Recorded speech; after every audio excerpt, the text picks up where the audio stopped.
Good afternoon, everyone. Happy March, even though it's a little later in March.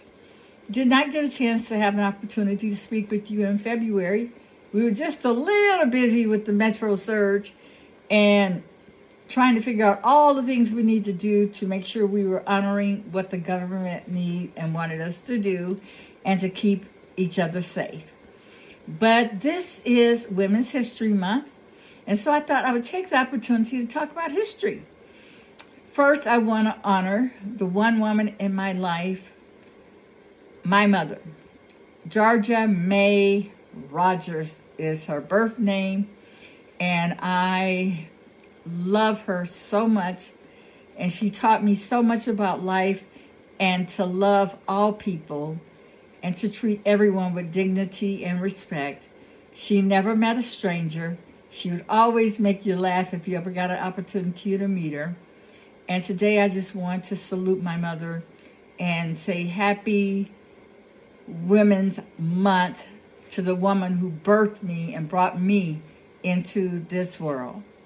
And then also want to take the time to talk a little bit about other history, highlighting some of the other individuals and cultures who have added to this fabric of American history. Starting with the indigenous nations. Before the Europeans came in 1492, yes, the indigenous people were already here, and they were already all across America with complex societies built with agriculture, trade, spiritual life. They were doing all the things here in North America. The Europeans came, they brought some different things to the natives, primarily disease and displacement and broken treaties. But despite centuries of hardship, the natives have remained sovereign and continued to preserve their cultures and traditions. And of course, in the 1500s and the 1700s, we had the Spanish, the French, the Dutch, English settlers came for land and wealth and religious freedom, and to colonize and to create new economic systems and political institutions. But that also led to conflict as they seized land from the natives. And later, in 1619 to 1865, when they decided that Africans were enslaved Africans, they would bring them from Africa to help them through the transatlantic slave trade to build much of the agriculture, the economy, particularly in the South. And then even after the Emancipation Proclamation in 1865, Black Americans faced segregation, discrimination, but yet they have profoundly shaped American culture, faith, politics, and civil rights progress for all people.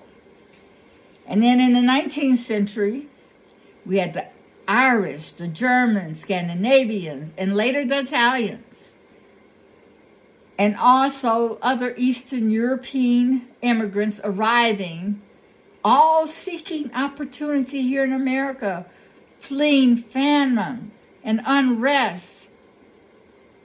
And many were faced with discrimination, but they also contributed greatly, significantly to the industrial growth, farming, and infrastructure, and urban development. And then there's the Asian and Latin American communities, the Chinese laborers who helped build the railroads that but later faced exclusion laws. Japanese Americans were unjustly interned during the World War II. And then so the Mexican laborers supported agriculture industry. The refugees from Vietnam and Laos and Cuba added to Americans' diversity. These communities strengthened the nation and economy and the culture.